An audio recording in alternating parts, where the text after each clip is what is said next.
नमो तस्स भगवतो अरहतो सम्मा सम्बुद्धस्स। बुद्ध और उनका धम्म बाबा साहेब डॉक्टर अम्बेडकर द्वारा रचित कालजयी पुस्तकों के इस रचना संसार में आपका स्वागत है। आप जानते हैं कि इस समय हम लोग बाबा साहेब डॉक्टर अम्बेडकर द्वारा मूल रूप से अंग्रेजी में रचित ग्रंथ द बुद्ध एंड हिज धम्मा, इसका ये हिंदी अनुवाद आप तक पहुंचा रहे हैं। और ये जो हिंदी अनुवाद है, ये हिंदी अनुवाद डॉक्टर भदंत आनंद कौशल्यायन जी का है। तो आइए इस कड़ी में आगे बढ़ते हैं।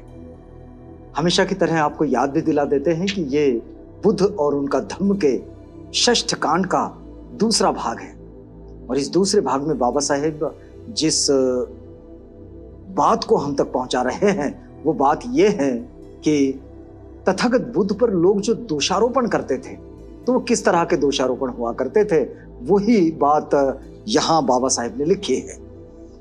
बाबा साहेब लिखते हैं, सुखी गृहस्थियों को उजाड़ने का दोषारोपण। लोग ये भी दोष लगाते थे तथागत बुद्ध पर कि जो गृहस्थ लोग हैं, सुखी जीवन जी रहे हैं, ये उनके जीवन को उजाड़ देता है। ये इस तरह का दोषारोपण तथागत बुद्ध पर हुआ करता था। तो देखिए यहां लिखते बाबा साहेब, ये देखकर कि मगध के बहुत से कुलपुत्र तथागत के शिष्य होते चले जा रहे हैं और कुछ लोग असंतुष्ट और क्रोधित हो गए हैं। कहने लगे, श्रमण गौतम माता पिता के संतान विहीन बना रहा है। लोग कहने लगे कि भाई श्रमण गौतम जो है वो माता पिता को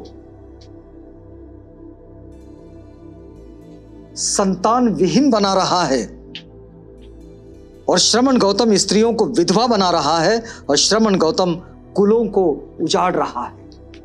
क्योंकि तथागत के साथ ऐसा होता था कि जो गृहस्थ जीवन में है वे भी उनके साथ चले जाते थे, उपसंपदा ग्रहण कर लेते थे और फिर गृहस्थ जीवन में नहीं लौट कर आते थे। कुछ लोग ऐसे भी थे जो अपने माता पिता को छोड़कर चले जाते थे। तो इसलिए उन पर इस तरह का ये आरोप लगने लगा था कि श्रमण गौतम यहाँ लोगों को यहाँ से ले जाते हैं और वे वापस नहीं आते हैं, तो लोग स्त्रियां विधवा हो रही हैं, लोग माता पिता जो है वो संतान विहीन हो रहे हैं, कुल ये समाप्त हो रहे हैं, कुल उजड़ रहे हैं, कुलों को उजाड़ा जा रहा है श्रमण गौतम के द्वारा। तो ये उजाड़ देना कुलों को, ये भी अच्छी बात नहीं है। तो देखिए उसने 1000 जटिलों को दीक्षित किया है। क्या कहते हैं कि उसने 1000 जटिलों को दीक्षित किया है। उसने संजय के अनुयायी इन 250 परिव्राजकों को दीक्षित किया है और मगध के ये बहुत से कुल पुत्र श्रमण गौतम की अधीनता में पवित्र जीवन व्यतीत कर रहे हैं। अब आगे क्या होने वाला है कोई नहीं कह सकता। हजारों जटिल संजय वेलट्टीपुत्र के जो अनुयायी थे वो सारे के सारे अनुयायी जो सैकड़ों में थे और मगध के जो कुलपुत्र हैं वो तो तथागत के पीछे जा ही रहे थे भिक्षु संघ में। अब लोग जब भिक्षुओं को देखते तो उन्हें ये कहकर चिढ़ाते भी थे, महाश्रमण मगधों के राजगृह आया है, वह संजय के सभी अनुयायियों को अपने साथ लिए फिरता है, अब पता नहीं किसकी बारी। महाश्रमण अब मगध में आया है, संजय के अनुयायियों को लेकर फिरता है, अब पता नहीं किसकी बारी है। तो भिक्षुओं ने यह आरोप सुना तो तथागत से जाकर कहा, ये सारे आरोप जो भिक्षुओं ने सुने तो उन्होंने तथागत से जाकर ये शिकायत की और उनसे कहा कि भाई आप पर यह आरोप लग रहा है, संघ पर यह आरोप है। तो तथागत ने कहा, भिक्षुओं यदि वे तुम्हें चिढ़ाए तो तुम ये कहकर उनका उत्तर दे सकते हो कि जो महावीर हैं, जो तथागत है। क्या कहते हैं तथागत? देखिए पहली बार उनके अपने संबोधन में यह शब्द आ रहा है महावीर, छोटा वीर नहीं, महावीर। जो महावीर है, तथागत है, वे सद्धर्म के ही रास्ते ले जाते हैं। भिक्षुओं से कहते हैं कि आपको इसमें परेशानी क्या है? वो तो सद्धर्म के रास्ते से लेकर जा रहे हैं, अच्छाई के रास्ते पर ले जा रहे हैं। यदि बुद्धिमान जन किसी को सद्धर्म के रास्ते पर ले जाते हैं तो उसमें किसी को भी शिकायत का कारण नहीं होना चाहिए। यदि बुद्धिमान जन, ये जो पूरा भिक्षु संघ है, विद्वत जनों का संघ है, ये अगर किसी को अच्छाई के और सच्चाई की राह पर लेकर चल रहे हैं तो फिर किसी को भी कोई आक्षेप नहीं होना चाहिए। मेरे धम्म में जबरदस्ती के लिए कोई स्थान नहीं है। ये मेरा जो धम्म है इसमें जबरदस्ती के लिए कोई स्थान नहीं है। आदमी चाहे तो घर छोड़कर प्रव्रजित हो सकता है और आदमी चाहे तो घर पर ही बना रह सकता है। तथागत कहते हैं, मैं किसी को घर छोड़कर आने के लिए नहीं कहता, आपकी मर्जी। आप चाहो तो घर छोड़कर चलो, आप चाहो तो घर में ही रहो, लेकिन सद्धर्म की राह पर बने रहो, सदाचारी बने रहो, सदाचार का जीवन यापन करो, अच्छाई का जीवन। वो आप अपने घर पे भी कर सकते हैं और घर से बाहर निकलकर भी कर सकते हैं, घर को छोड़कर भी कर सकते हैं। जब भिक्षुओं ने तथागत के आदेशानुसार आलोचकों को उत्तर दिया तो लोग समझ गए। शाक्य पुत्र श्रमण लोगों को धर्म के रास्ते ले जाते हैं, अधर्म के रास्ते नहीं। लोग ये तो समझ गए कि भाई शाक्य पुत्र श्रमण जो गौतम जो है वो लोगों को धर्म के रास्ते ले जाते हैं, अधर्म के रास्ते नहीं। उन्होंने तथागत को दोष देना बंद कर दिया। तथागत की सिख में ये बड़ी महत्वपूर्ण बात है कि तथागत किसी को जोर जबरदस्ती नहीं करते, वो डराते धमकाते नहीं है, वो ये भी नहीं कहते कि तुझे ये ही करना होगा। तथागत उसे बिल्कुल स्वतंत्र रख देते हैं। देखिए, और ये बौद्धों की ये जो परंपरा है, बाबा साहेब डॉक्टर अम्बेडकर ने भी जब 14 अक्टूबर 1956 को नागपुर में जब धम्म क्रांति की, तो देखिए उन्होंने अपने अनुयायियों से क्या कहा कि ये कोई जोर जबरदस्ती का काम नहीं है। यदि तुम्हें पटता है तो बुद्ध धम्म की दीक्षा लो, और तुम्हें नहीं पटता है तो ना लो। उन्होंने ये नहीं कहा कि मैं ये जो काम कर रहा हूं जिससे तुम बड़े प्रभावित हो, मुझसे प्रभावित हो, मेरे व्यक्तित्व से प्रभावित हो और इसलिए मैं जो कहता हूं वो कर लो।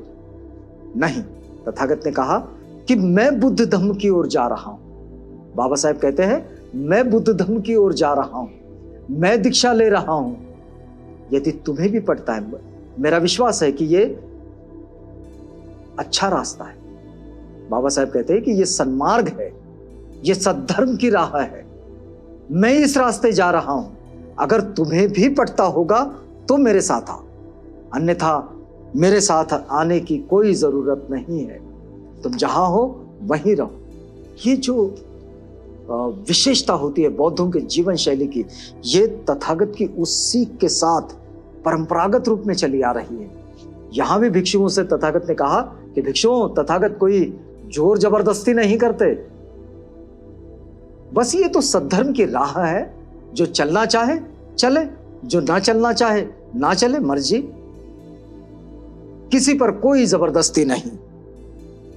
और इस तरह फिर उन्होंने तथागत पर दोष देना बंद कर दिया कि ये घर को उजाड़ते हैं या फिर स्त्रियों को विधवा करते हैं। इस तरह की बातें कहना उन्होंने बंद कर दिया, क्योंकि तथागत ने अपनी व्यवस्था समझा दी कि मेरी व्यवस्था यह है कि यहां लोग गृहस्थ रहकर भी अपने जीवन को बेहतरी की ओर ले जा सकते हैं और गृह त्यागी बनकर भी निब्बाण के राह को धर सकते हैं। गृहस्थों के भी निब्बाण की ओर जाने की पूरी संभावना है। जो भी सद्धर्म की राह चलेगा, निब्बाण की राह चल लेगा। अगर निब्बाण तक पहुंच जाए, बेहतर जीवन का हिस्सा बन जाएगा, अनंत अस्तित्व में फैले इस आनंददायी जीवन का एक अंश बन जाएगा और उस आनंद के साथ अपने जीवन को यापन कर लेगा। क्योंकि तथागत की वाणी, तथागत का कर्म, तथागत की शिक्षाएं, ये सब हमारे जीवन को बेहतर बनाने के लिए आती। तो तथागत यही बात लोगों को समझाते रहे। भिक्षुओं को भी उन्होंने यही बात बताई कि भिक्षुओं, अगर कोई तुम पर यह आरोप करता है, तुमसे कोई आक्षेप धरता है कि भाई जो लोग भिक्षु संघ में जा रहे हैं, तथागत के पीछे हो लिए जो लोग, तो उन्होंने अपनी स्त्रियों को विधवा कर दिया, अपने माता पिता को पुत्र विहीन बना दिया, अकेला कर दिया। अब वो कैसे रहेंगे उनके माता पिता? तो उन सब से ये कहे कि भाई तथागत तो कोई बुरा काम तो नहीं कर रहे, उन्हें सद्धर्म की ही तो राह चला रहे, उनके जीवन को ही तो बेहतर बना रहे। अब वो चाहे तो उपसंपदा ले, चाहे तो ना ले, जीवन भर श्रमण बनकर अपना जीवन यापन करते रहें और एक बेहतर जीवन का हिस्सा बने रहें। तो आज का ये जो पठन पाठन की प्रक्रिया है, इसे हमें यहां रोकना होगा, क्योंकि ये वक्त पूरा होता है। तो रुकते हैं इस वादे के साथ कि अगली कड़ी में आपसे पुनः भेंट होगी, जब हम इसी प्रक्रिया में आगे बढ़ेंगे। तो तब तक के लिए हमें इजाजत दीजिएगा।